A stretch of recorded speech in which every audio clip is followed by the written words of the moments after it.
O eu reina absoluto em nossa cultura.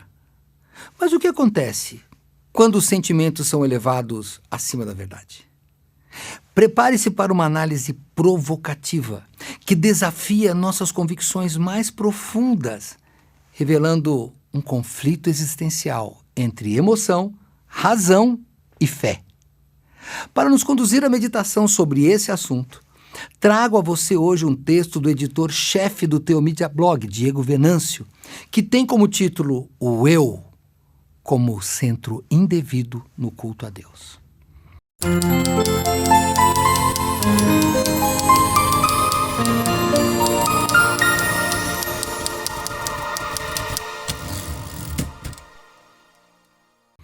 Há tempos desejo falar sobre o tema do eu.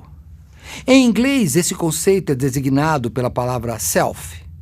Nos últimos tempos, temos testemunhado uma transformação no pensamento humano.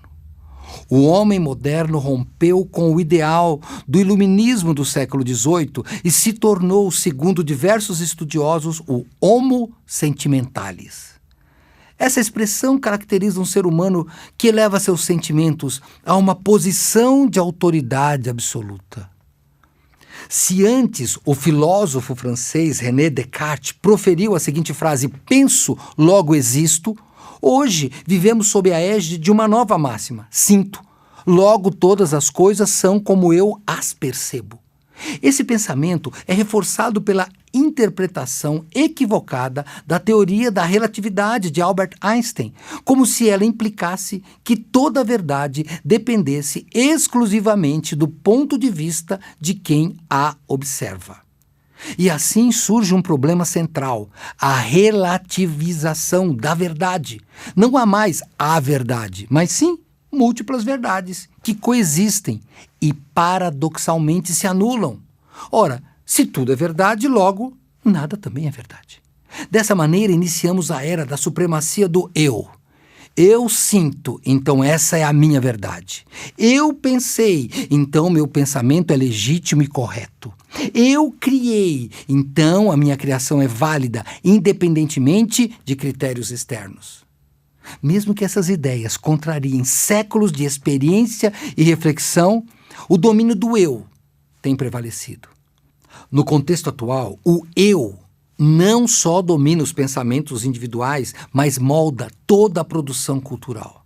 É perceptível nas redes sociais, onde há uma explosão de cursos, e-books e métodos criados por indivíduos que até recentemente não tinham qualquer destaque.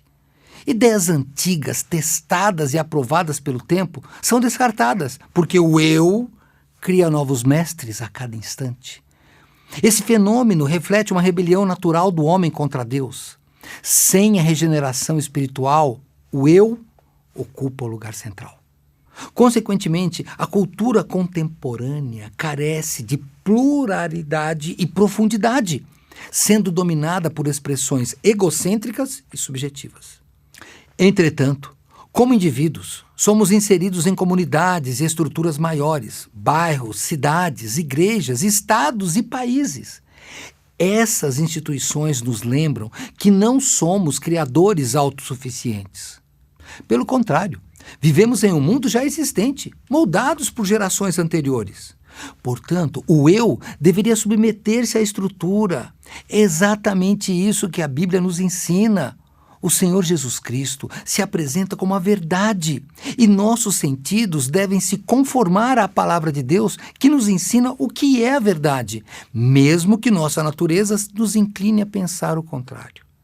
A palavra de Deus não apenas confronta as nossas emoções, mas desafia a nossa razão. E por meio dela nós somos transformados. As nossas emoções se moldam àquilo que é verdadeiro e eterno. Infelizmente, nem a igreja contemporânea está imune à supremacia do eu. Pelo contrário, muitas vezes está refém dessa mentalidade pós-moderna. Isso se torna evidente em aspectos fundamentais do culto cristão, como as músicas e orações. Grande parte das músicas atuais reflete experiências individuais e força toda a congregação a cantar em primeira pessoa. Já notou? Eu sinto, eu adoro, eu falo, eu cheguei. O que deveria ser uma celebração comunitária transforma-se em uma exaltação do eu.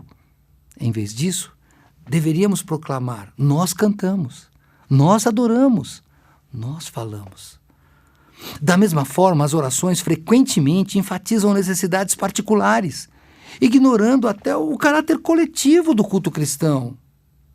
Porém, Deus busca corações contritos e rendidos, especialmente no momento em que sua congregação o adora de forma unida. Necessitamos de um resgate do culto racional e coletivo. É necessário reconhecer a influência dessa cultura individualista e buscar um remédio, que é renunciar ao reconhecimento público, renunciar ao pragmatismo e focar exclusivamente em Deus. Mas isso implica em compor novas músicas, questionar as nossas verdadeiras intenções e discernir modismos que comprometem a essência do culto cristão. O verdadeiro canto a Deus deve ser fruto da razão e revelação divina, sem apelos emocionais exagerados.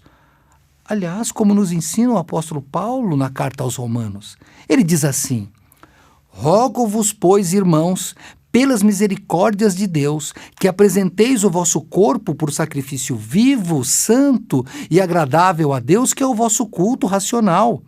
E não vos conformeis com este século, mas transformai-vos pela renovação da vossa mente, para que experimenteis qual seja a boa, agradável e perfeita vontade de Deus.